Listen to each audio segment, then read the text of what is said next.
오늘 본문이 있는 사무엘상의 배경은 사사시대입니다. 이스라엘 백성이 하나님께서 주신 그 이스라엘 땅에, 가나안 땅에 들어갔지만 결국 하나님을 버리고 각자 자기 소견에 옳은 대로 살았던 그런 불행한 시대가 배경입니다. 그래서인지 사무엘상의 시작은 참 어둡기만 합니다. 우리가 1장을 읽어는 1장 1절부터 이렇게 시작하죠.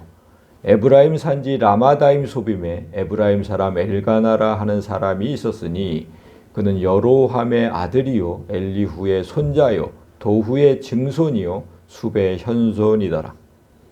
자, 여기 지금 빨간 걸로 보시면 에브라임 사람 엘가나 이렇게 되어 있습니다. 그러면 이 엘가나라는 사람이 에브라임 지파 소속이냐? 그렇지 않습니다. 역대상에 보면 족보가 쭉 기록되어 있죠. 그 족보를 보면 엘가나는 레위 지파의 고핫 자손으로 기록되어 있습니다. 레위 지파입니다. 그러니까 레위 지파는 11지파 모든 지파에 이렇게 나뉘어서 살고 있었죠. 종교적인 제의를 집행을 했어야 되니까.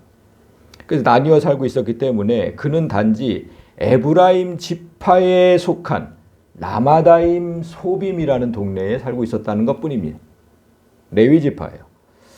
엘가나가 레위 지파라는 의미는 그가 오늘날로 말하면 목회자 신분이라는 뜻인데, 그러함에도 하나님께 구별된 사람으로서 살지 못했다는 증거가 다음 절에서 보여집니다. 그에게 두 아내가 있었다. 한 사람의 이름은 한나고 한 사람의 이름은 브닌나다. 브닌나에게는 자식이 있었고 한나에게는 자식이 없었다. 이렇게 기록합니다. 자, 구약 성경에는 남자들이 아내를 2명 이상 데리고 사는 기록들이 많이 볼 수 있죠. 다윗과 솔로몬 같은 왕들도 그랬고, 그 진짜 유명한 사람들, 아브라함도 그랬고, 또 야곱도 그랬고, 기드온도 그랬고, 수많은 하나님의 사람들이 2명 이상의 아내를 두었습니다. 물론 두 번째 아내를 두는 이유 중에 가장 큰 이유는 첫 번째 부인이 아기를 못 낳았을 때입니다. 어쩔 수 없이 두 번째 부인을 둔 겁니다. 그래서 신명기 21장을 보면 2명의 여인이 각각 아이를 낳았을 때 상속을 어떻게 해야 하는지에 관한 율법도 존재합니다. 그렇다고 해서 하나님께서 일부 다처제를 용인한 것이냐? 그렇게 생각하면 또 안 됩니다. 하나님의 원뜻은 창조 때부터 일부 일처제입니다. 우리가 잘 아는 창세기 2장에 보면 남자가 부모를 떠나 그의 아내와 합하여 둘이 한 몸을 이룰지어다 이렇게 말씀을 하셨죠. 둘이 셋이 한 몸이 돼서는 안 돼요. 그건 안 되는 겁니다. 하나님의 원뜻을 훼손해서는 안 돼요. 하나님께서 신명기에 보면 그 2명의 여인이 낳은 아이에게 상속법을 제정하신 이유는 사람이 행한 그 악행을 선으로 덮으시는 하나님의 그 특유의 은혜인 거예요. 그렇게 해놓은 걸 어떻게 하겠냐. 그러면 이제 그 다음부터 방법을 찾으시는 거예요. 절대로 허락이 아닙니다. 오늘 엘가나라는 레위인도 첫 번째 아내인 한나에게서 자식을 보지 못하자 두 번째 아내를 들인 것인데, 이후에 한나가 이후에 이제 구절들을 쭉 보셨으면 아시겠는데 기도를 통해서 전부 6명의 아이를 낳게 되죠. 그렇다면 그런 걸 보면 엘가나라는 사람이 구별된 신분, 목회자라는 신분으로서 하나님 앞에 좀 진작 그렇게 기도를 했다면 두 번째 아내를 얻지 않아도 됐을 건데 바로 서 있지 못했다는 거죠. 하나님 앞에. 그래도 레위인이라는 신분이 찔렸는지 1년에 한 차례씩 실로에 와서 예배하며 영적인 회복을 얻고자 했다라는 기록이 3절에 보입니다.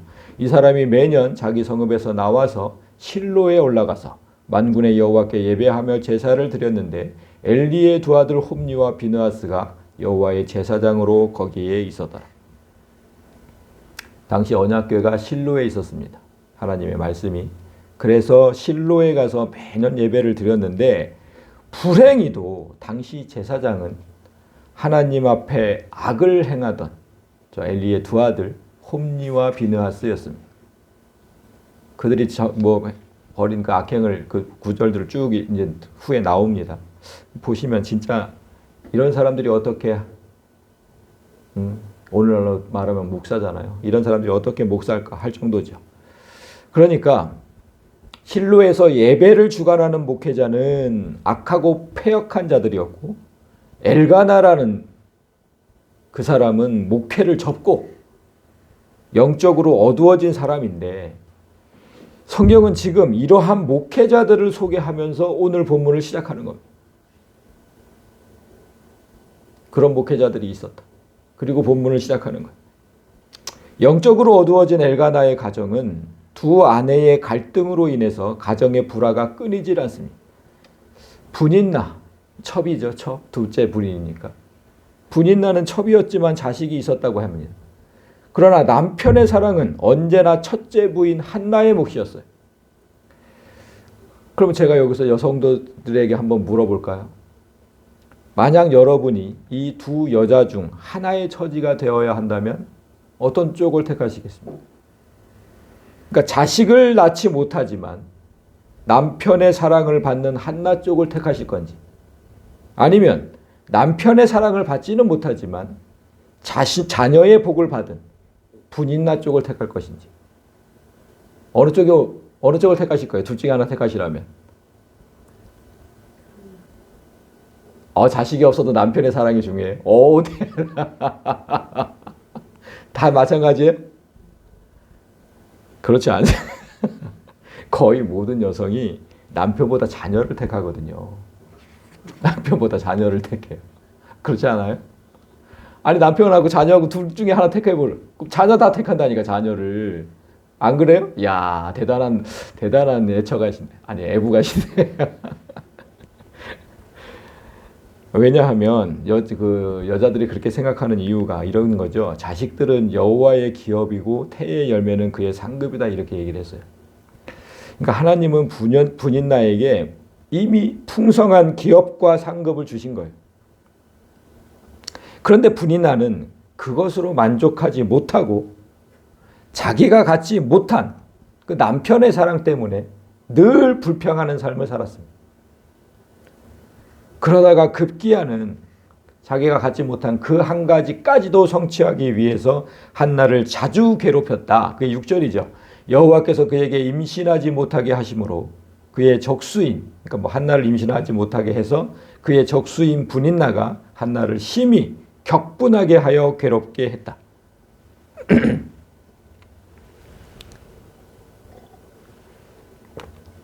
자, 분인나의 이러한 처신은 가정 전체를 불행하게 만듭니다.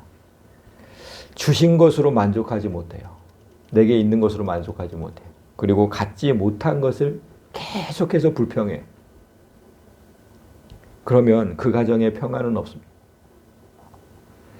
그러나 한나는 분인나와는 좀 달랐어요. 분인나를 상대하지 않아요. 남편에게 분인나의 행동을 말하면서 원망하지도 않았어요. 자녀가 없는 문제는 하나님과의 관계라는 것, 여기서 얘기했잖아요. 자녀가 없는 건 하나님과의 관계에서 나오는 거지 남편과 분인나의 관계에서 온 게 아니에요. 그래서 여기서 보시면 여호와께서 그에게 임신하지 못하게 하셨다. 이 문제는 자기가 해결할 수 있는 것도 아니고 분인나와 싸워서 얻을 수 있는 것도 아니고 오직 하나님만 해결할 수 있다는 사실을 잘 알고 있는 겁니다. 그래서 10절부터 기도하기 시작합니다. 한나가 마음이 괴로워서 여호와께 기도하고 통곡하며, 그리고 또 서원하여 이르되 만군의 여호와여, 만일 주의 여종의 고통을 돌보시고 나를 기억하사 잊지 아니하시고 주의 여종에게 아들을 주시면 내가 그의 평생에 그를 여호와께 드리고 삭도를 그의 머리에 대지 아니하겠나이다. 칼로 머리카락을 깎지 않겠다. 나시린의 이제 규정인데, 오늘날로 말하면 평생 목회자로 살게 하겠다고 하나님 앞에 약속한 겁니다. 여러분, 근데 이 서원에 지금 주목하지 말고 이 기도가 지금 어떻게 나왔는지, 이 서원이 어떻게 나왔는지에 주목해야 합니다. 한나가 아직 태어나지도 않은 아들을 하나님께 드리겠다고 약속한 이유는 이거죠, 이거. 여호와께서 그에게 임신하지 못하게 하셨기 때문에. 그렇죠? 그러니까 하나님께서 유도하신 겁니다. 이 기도와 서원을. 한나에게 오랜 시간 아이를 주시지 않으면서 고통 중에 통곡하게 하시고, 여기 통곡하게 했다 그랬죠. 고통 중에 통곡하게 하시고, 기도하게 하시고, 서원하게 하신 하나님의 계획. 오랫동안 이제 아이를 주시지 않으면서 이거를 유도하셨다는 거예요. 이거를 유도하셨다.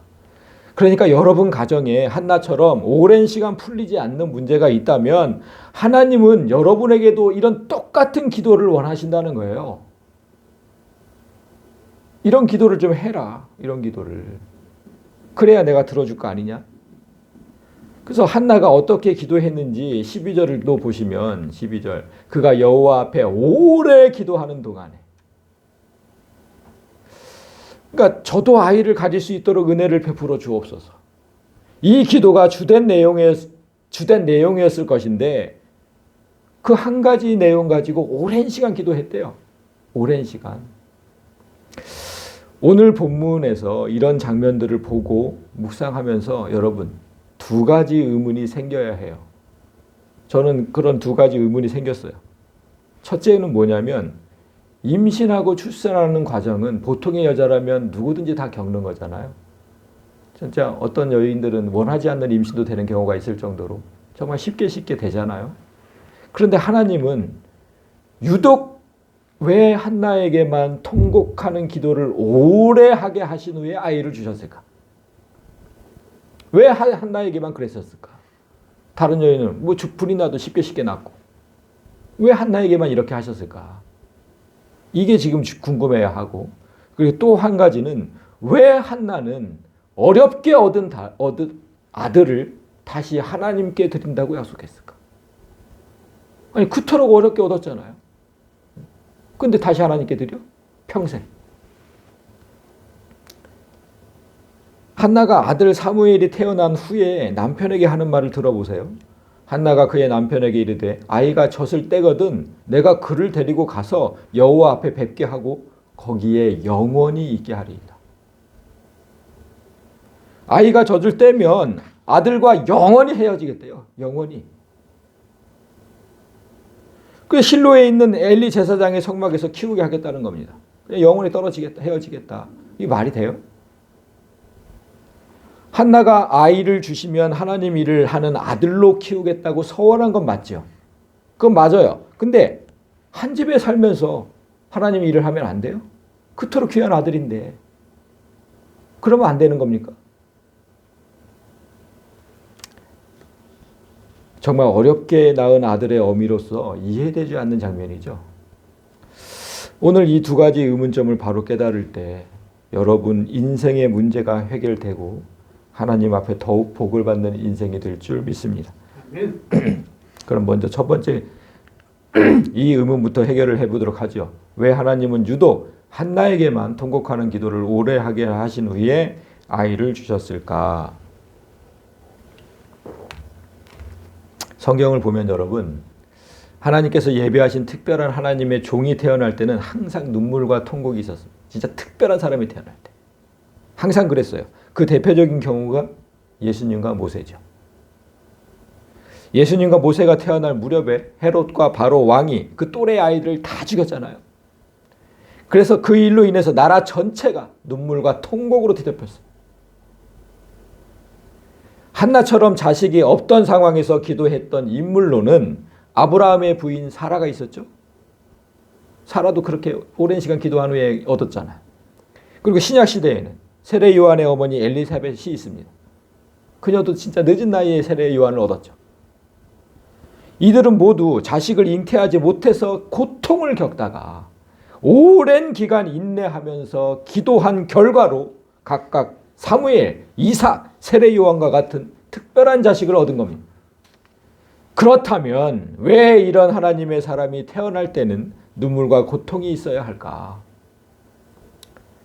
오늘 본문을 통해서 그 이유를 하나씩 알아보도록 하겠습니다.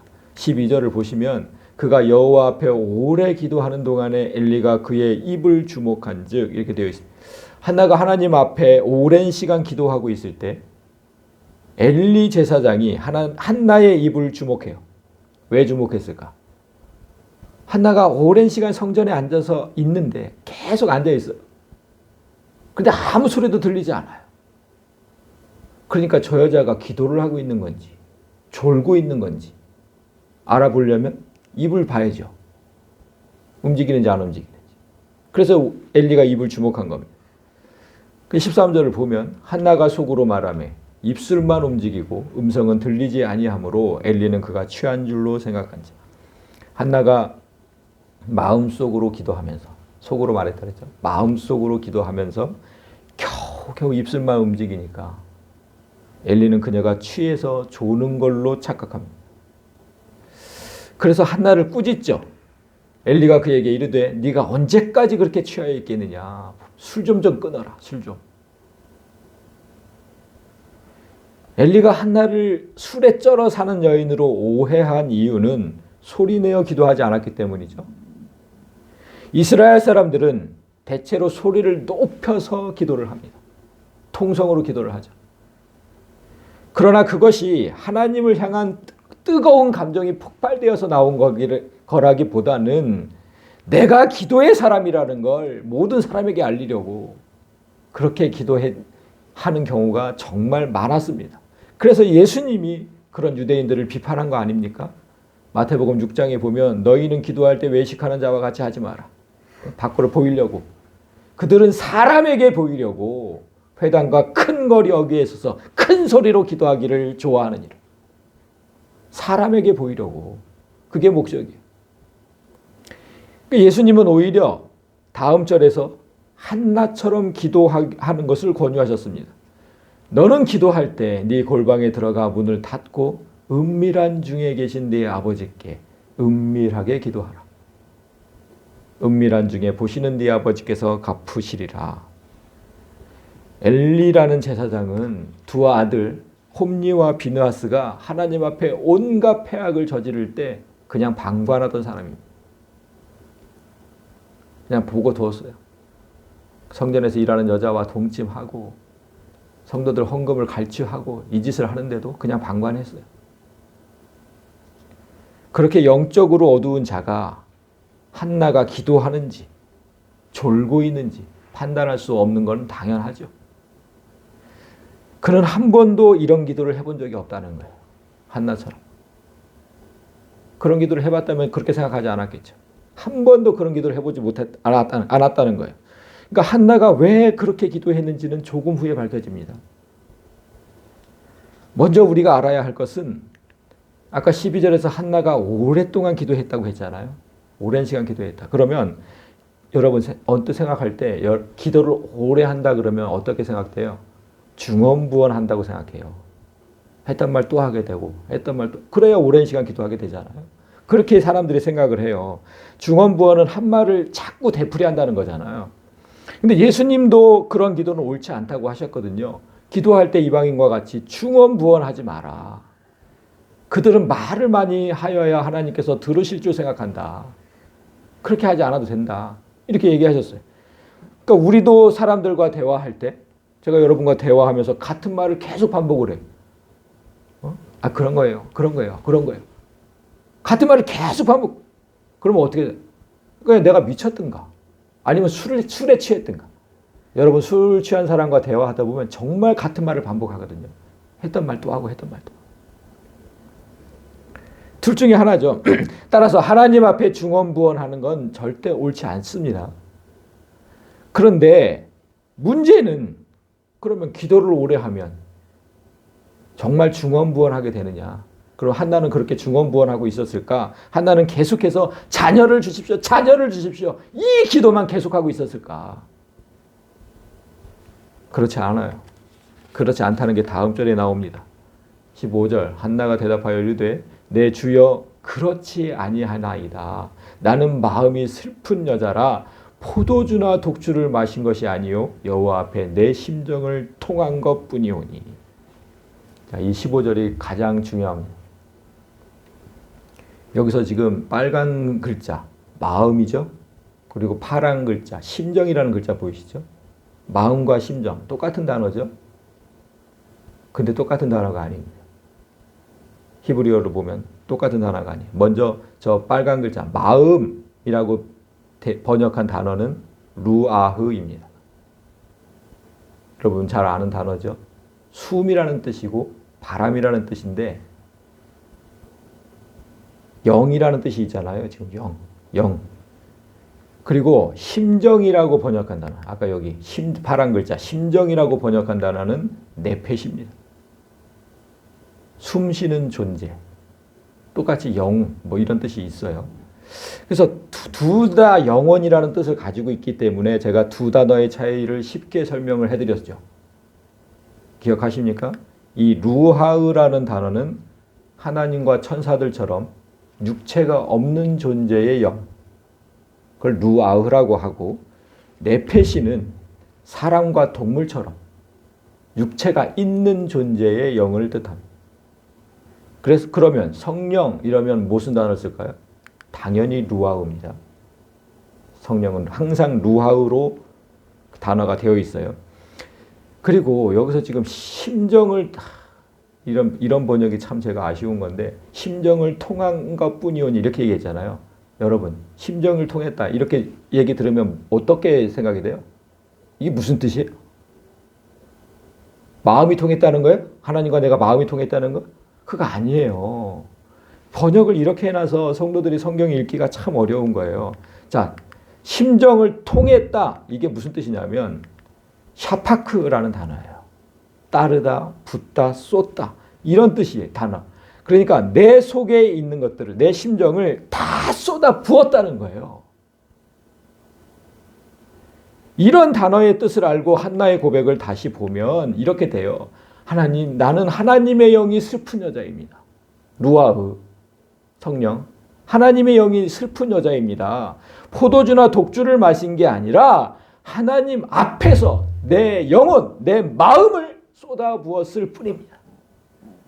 이렇게 지금 번역이 되거든요. 이게 무슨 의미인지 분명히 알아야 합니다. 여러분, 하나님의 영은 슬프고 원래부터 있었던 내 영혼 쏟아내고 이게 여러분이 해야 할 기도예요. 그래서 잘 알아야 돼요. 우리가 알듯이 내가 마땅히 기도해야 할 바를 알지 못할 때 누가? 성령께서 말할 수 없는 탄식으로 우리를 대신해 기도한다는 구절이 로마서에 있잖아요. 우리가 마땅히 기도할 바를 알지 못할 때 뭘 기도해야 될지 모르겠어요. 뭘 기도해야 되는지. 그때 성령이 말할 수 없는 탄식으로 우리를 위해서 대신 간구하신다. 이렇게 되어 있잖아요. 기도가 길어지는 이유는 한나처럼 기도가 길어지는 이유는 중언부언해서가 아니에요. 같은 말을 반복해서가 아니라 우리가 마땅히 해야 할 기도를 하지 못할 때.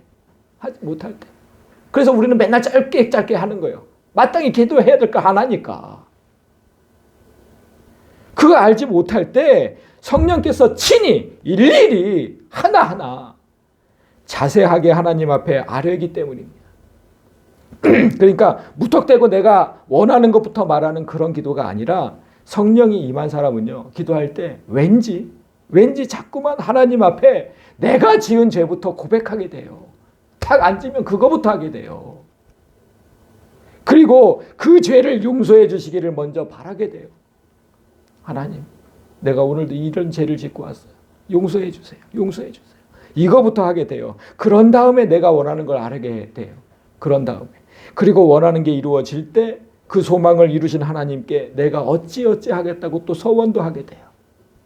이런 모든 기도가 성령이 임한 사람의 기도고 한나가 했던 기도인 거예요. 여러분, 바울이 말한 대로 우리 안에는 두 개의 마음이 있다고 했어요. 두 개의 마음. 자, 하나는 태어날 때부터 여러분이 갖고 있었던 그 마음. 그게 하나고, 하나는 언젠가 각자 성령이 임할 때가 있잖아요. 그때부터 생긴 마음이 있어요. 그래서 그때 성령이 임할 이후부터는 두 개의 마음이 항상 싸웁니다. 갈라디아서 5장을 보면 육체의 소욕은 성령을 거스르고 성령은 육체를 거스르나니 이 둘이 서로 대적함으로 맨날 싸워요. 맨날. 그래서 너희가 원하는 것을 하지 못하게 하려 합니다. 여기서 거스른다 그랬잖아요. 성령을 거스르고. 거스른다는 의미를 원어로 보니까 서로를 내 밑에 두려고 한다 이런 뜻이에요. 내 밑에 두려고 한다. 그러니까 하나님께서 주신 마음은 육체의 욕심을 자꾸 밑에 아래에 두고 발로 밟으려고 하고 좀 죽어라 좀 제발 좀 이렇게 하려고 하고 원래부터 있던 내 마음은 새롭게 들어오는 하나님의 영을 또 그렇게 하려고 해요. 그래서 맨날 두 마음이 싸워. 어디서 굴러온 돌이 박힌 돌을 빼내려고 이 육체의 소욕이 정말 없어지지 않고 너무나 강해요. 그러니까 한나의 고백이 그런 거예요. 한나의 고백이 16절을 보면 당신의 여종을 악한 여자로 여기지 마옵소서. 내가 지금까지 말한 것은 나의 원통함과 격분됨이 많기 때문입니다. 내가 지금까지 말한 건 뭐예요? 그러니까 내가 지금까지 기도한 것은 이런 뜻이잖아요. 내가 오랜 시간 여태까지 기도한 것은 나에게 아이를 주시지 않는 하나님께 분하고 원통한 마음이 많았는데 나의 원통함과 격분함 그런 마음이 하나님께 많았는데 이제 그 인간적 마음을 모두 쏟아 부었었다고 그렇게 고백한 거예요.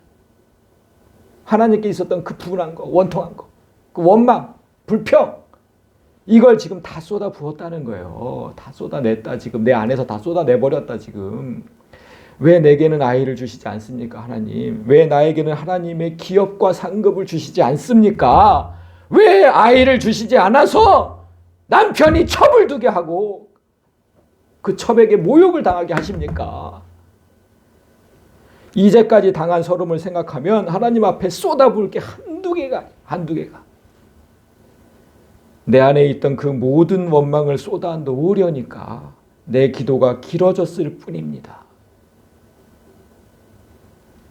이런 기도를 해본 사람은 알아요. 여러분 절대로 소리를 높여 할 수가 없어요. 그 하나님께 대한 원망을 소리 높여 하는 사람이 누가 있습니까? 절절한 마음으로 울어요. 그냥 마음으로 울어요. 나한테 쌓인 게 너무 많으니까. 그냥 절절한 마음으로 울면서 간신히 입술만 움직이면서 애통해 하고서 기도하는 거예요. 진짜 남이 듣지 못하도록. 엘리가 그런 걸 할 리가 없고 엘리 제사장이 그런 기도를 했을 리가 없고 알 리가 없죠. 여러분 우리의 기도는 이렇게 마음에 가득했던 분하고 원망하는 마음부터 물을 붓듯이 쏟아부어야 돼요. 그 이후라야 하나님 앞에 바른 기도가 됩니다. 우리가 이렇게 지극히 인간적인 마음을 숨기지 않고 솔직하게 쏟아 놓을 때 그럼 하나님은 그때 어떠실까? 네가 이제 정신을 차렸구나. 기쁘실까요? 그렇지 않아요. 아까 15절에서 하나님의 영이 슬프다 그랬잖아요. 하나님의 영이 슬프다. 하나님은 그렇게 쏟아내는 우리를 보고 슬퍼하세요. 이 구절은 내가 슬퍼하는 게 아니라 하나님이 슬퍼하신다는 구절입니다. 그러니까 하나님은 그럼 왜 슬퍼하실까? 왜 슬퍼하실까? 그 이유가 첫 번째 우리 지금 이 질문 있었잖아요. 왜 하나님은 유독 한나에게만 통곡하는 기도를 오래하게 하신 후에 아이를 주셨을까? 이 의문의 해답이 돼요. 왜 하나님이 슬퍼하셨는지. 자, 오늘 본문의 배경은 말씀드렸듯이 하나님은 없고 각자 자기 속인에 옳은 대로 행하던 시대였다고 말씀드렸어요. 그러니까 뭡니까? 그럼 빛은 없고 캄캄한 어둠의 시대였다는 뜻이죠. 한나의 마음이 그랬습니다. 그녀의 삶은 빛 한 줄기 없는 칠흑 같은 삶이었어요. 제가 이 시골 마을로 와서 보니까 경험한 게 있어요. 경험한 게 뭐냐면 빛이 없어서 캄캄하다는 의미를 절실하게 깨달아. 그 의미를. 여기 지금 교회에서 저 사택까지가 한 20-30m 될까요? 그 정도 되겠죠. 제가 밤늦게까지 교회에 있다가 이제 사택으로 갈 때 딱 나가면 한 치 앞에 안 보여요. 한 치 앞에 안 보여요. 그래서 핸드폰에 있는 그 플래시를 켜지 않으면 단 한 발자국도 갈 수가 없어요. 그만큼 안 보여요. 와, 진짜 놀라웠어요. 이제까지 이런 데 살아본 적이 없었으니까. 한나의 삶이 그런 겁니다, 여러분. 한나의 삶이 그 어둠 속에서 한 발자국도 움직일 수 없어서 오랜 시간 앉아서 기도한 거예요. 그냥 움직일 수가 없어요. 빛이 보이질 않아요. 내 삶에 빛이 비칠 때까지 그저 기다리는 거예요. 오랜 시간 불임을 겪은 끝에 아기를 갖게 된 순간은 그럼 또 무엇으로 표현할까요? 캄캄한 어둠 속에서 한 쪽이 빛이 보이는 것 같지 않겠습니까? 한 발자국도 움직일 수 없었는데 이제 앞으로 나갈 수 있게 된 거예요. 여러분, 이 일을 하나님께 한번 대입해 보세요. 우리만 그런 게 아니에요. 하나님도 똑같아요.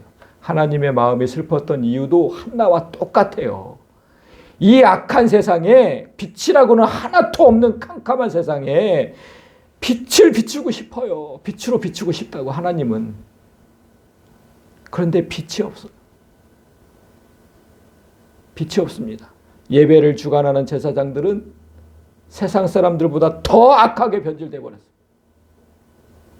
하나님 일을 해야 하는 레위인들은 자기 본분을 다 벗어버리고 던져버리고 자기 가정을 살리는 일에 몰두하고 살아가요. 빛이 없어요. 한나처럼 하나님께도 아들이 없는 겁니다. 똑같은 심정이 하나님도. 내게도 아들이 없다. 한나가 아들을 가지려고 모진 고통과 순환을 겪었듯이 하나님도 이 세상에 하나님 아들 하나 두기가 정말 힘이 듭니다. 이 세상은 악한 마귀의 권세 아래에 있고 그 권세는 세상 끝날 때까지 이어져요. 예수님 오시기 전까지 끝까지 이어져요. 그건 하나님께서 마귀에게 약속하신 거예요. 그때까지 너의 손에 두겠다. 따라서 이 세상에 하나님의 아들이 오는 걸 마귀가 그냥 두고 볼 리가 없잖아요. 그건 반칙이라고 하나님께 항의하는 거예요. 나한테 주셨잖아요. 여기 왜 하나님의 아들이 옵니까? 반칙입니다. 그래서 수많은 생명을 죽이면서 하나님께 항의하고 세상에는 곡하는 소리가 끊이질 않는 거예요. 사탄의 이런 항의와 방해를 뚫고 구원자가 이 땅에 오게 하는 유일한 방법은 우리의 기도밖에 없어요. 그게 유일한 방법이에요. 마귀에게 속해 있잖아요. 모든 사람은 다 마귀에게 속해 있어요. 이 세상에 사는 사람은. 근데 그 마귀에게서 벗어나게 해달라고 기도할 때, 하나님 앞에 진정으로 그렇게 기도할 때 하나님은 마귀의 항의에 상관없이 이 사건에 정당하게 개입할 수 있습니다. 그럴 때만 개입하실 수 있어요. 우리의 기도가 있을 때만. 따라서 한나가 낳은 사무엘이라는 아들은 한나의 아들이기 전에 하나님께서 예비하신 하나님의 아들인 겁니다. 그래서 다시 돌려드리는 거예요. 하나님께서 그 아들을 세상에 보낼 때 이 세상은 너무나 캄캄했고 수많은 무고한 목숨이 죽어가는 걸 사사시대라 그랬잖아요. 사사기를 통해 볼 수 있어요. 얼마나 캄캄한 밤이었는지. 사사기를 보면 정말 잔혹하고 참혹해서 볼 수가 없어요. 동트기 전이 제일 어둡다는 말이 있잖아요. 그때가 제일 어둡다. 똑같아요. 그런 어둠 끝에 하나님의 빛 사무엘이 이 땅에 온 겁니다. 그거는 한나 사무엘의 어머니의 기도가 있었기 때문에. 그렇다면 우리가 가졌던 두 번째 의문 자연스럽게 아까 풀렸죠? 왜 한나는 어렵게 얻은 아들을 다시 하나님께 드린다고 약속했을까? 자, 한나가 긴 기도를 마치고 일어설 때 엘리 제사장이 이렇게 얘기를 해요. 엘리가 대답하여 이르되 평안히 가라. 이스라엘의 하나님이 네가 기도하여 구한 것을 허락하시기를 원하노라. 엘리가 비록 영적 감각이 떨어지는 노쇠한 제사장이었지만 하나님은 그런 제사장을 통해서 한나에게 대답하신 겁니다. 네가 기도하여 구한 것을 허락하노라. 엘리를 통해서 말씀하신 거예요. 우리는 2주 전에 하나님께서 그 무당의 요청으로 사무엘의 모습으로 이렇게 나타나셔서 사울과 대화하는 장면을 보았잖아요. 그거 무슨 뜻이에요? 하나님은 당신의 자녀에게 말씀하실 때 그 누구를 통해서라도 그 어떠한 방법이라도 사용하실 수 있다는 뜻이에요. 그러니까 여러분이 평소 싫어하는 사람이 있어요. 여러분이 평소 진짜 인정하지 않는 목사님도 있어요. 그런데 그런 사람을 통해서도 나에게 말씀하실 수 있어요. 그리고 여러분이 평소에 경험하지 못한 방법, 그런 방법으로도 하나님은 나에게 말씀하실 수 있어요. 그러니까 어떤 경우든 말씀이 내 마음에 와서 닿거든. 정말 찔림으로 닿거든. 아, 이거는 하나님께서 나한테 하신 말씀이다 라고 인정을 하셔야 돼요. 사람을 따지지 말고 방법을 따지지 마세요. 한나가 영적으로 어두워진 제사장의 말을 그렇게 하나님의 말씀으로 믿은 겁니다. 그래서 이르되 당신의 여종이 당신께 은혜 입기를 원하나이다 하고 가서 먹고 얼굴에 다시는 근심빛이 없더라. 여기도 또 번역이 잘못됐습니다. 당신께 은혜 입기를 원한다. 그러면 그 타락한 제사장에게 은혜 입기를 원한다고 말한 것일까요? 그런 게 아니죠. 엘리가 무엇인데 엘리에게 은혜를 입겠습니까? 원어를 보니까 자세하게 정확한 번역이 무엇냐면 당신의 여종이 당신 눈앞에서 하나님께 은혜 입기를 원하나이다 이렇게 되어 있습니다. 눈앞에서라고 분명하게 기록되어 있습니다. 그런데 왜 이렇게 번역을 해놨을까요? 참 안타깝습니다. 한나는 내가 반드시 하나님께 은혜를 입고 자녀를 낳는 모습을 당신이 똑바로 목격하길 원한다 이렇게 얘기한 겁니다. 그렇게 답한 후에는 아무 근심 없이 살아갔다고 기록하고 있습니다. 한나가 얼마나 흔들리지 않는 믿음의 소유자였는지를 알 수 있는 대목이죠. 자, 여러분 이제 말씀을 정리합니다. 이것만 잘 들으세요. 여러분 앞으로 여러분이 정말 오랫동안 해결되지 않는 문제들이 있을 거 아닙니까? 그 문제를 두고 기도할 때 이 한 가지만 기억하세요. 이게 진짜 중요한 얘기합니다. 한나의 아들 사무엘이 커가지고 기도할 때 한나와 똑같은 행동을 합니다. 자, 7장 5절을 보면 사무엘이 이르되 온 이스라엘은 미스바로 모이라 내가 너희를 위하여 여호와께 기도하리라 하매 그 유명한 미스바 대각성 성회. 미스바에 뭐였어요? 그러니까 회개 기도를 여는 거예요. 대각성 성회가 열리는 장면이에요. 그런데 이 대각성 기도회에서 사무엘이 기도하기 전에 처음으로 한 일이 무엇인지를 잘 보십시오. 다음 절을 보면 그들이 미스바에 모여 물을 길어 여호와 앞에 붓고 그날 종일 금식하고 거기에서 이르되 우리가 여호와께 범죄하였나이다 하니라. 회개의 기도를 올리기 전에 물을 길어서 여호와 앞에 부었대요. 여기서 붓다, 여호와 앞에 붓다라고 번역한 단어가 오늘 한나의 고백, 여기서 내 마음에 쏟아 부었다, 이런 그 쏟아 부었다는 고백 똑같은 샤파크 단어입니다. 똑같은 단어가 쓰였어요.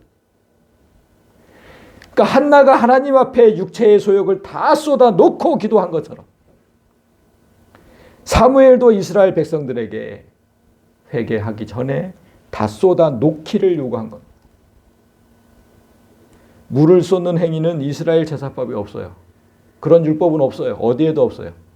그런데도 사무엘이 이 행동을 한 것은 기도는 내 안의 것을 다 쏟아 놓는 것이 선행되어야 한다는 것.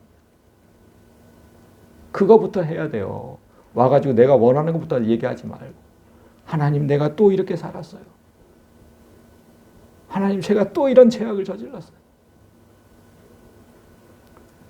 회개 없이 어떤 기도의 열매도 맺히지 않습니다. 여러분 회개 이 한자를 다 보세요. 뉘우칠 회자, 고칠 개자를 써요. 그러니까 회개는 잘못을 뉘우치는 데서 끝나는 게 아니에요. 그건 회개가 아니에요. 반드시 잘못된 걸 고치는 것. 거기까지가 회개입니다. 거기까지가. 우리 삶에 회개가 없어서 뉘우치지도 않고 고치지도 않아서 오랜 시간 기도를 하는데도 도무지 기도의 열매가 맺히지 않는다면 얼마나 불행한 일입니까? 음식을 잘못 먹었을 때 다 토해내잖아요. 속에 있는 걸 다 토해내자. 그래야 깨끗해지잖아. 그런 것처럼 여러분 안에 있는 죄악된 것들을 하나님 앞에 다 토해내셔야 돼. 다 토해내세요.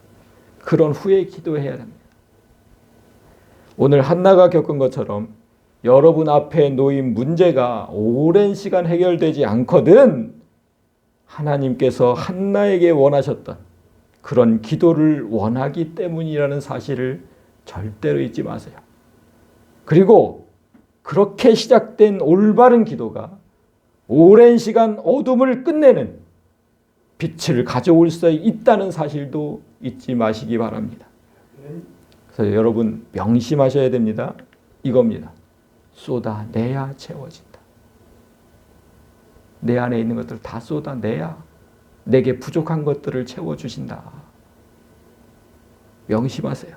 이 진리를 명심하시고 여러분 모두의 삶이 캄캄한 길에서 환한 빛의 길로 바꾸어지는 역사가 속히 오기를 주님의 이름으로 간절히 소망합니다. 아멘.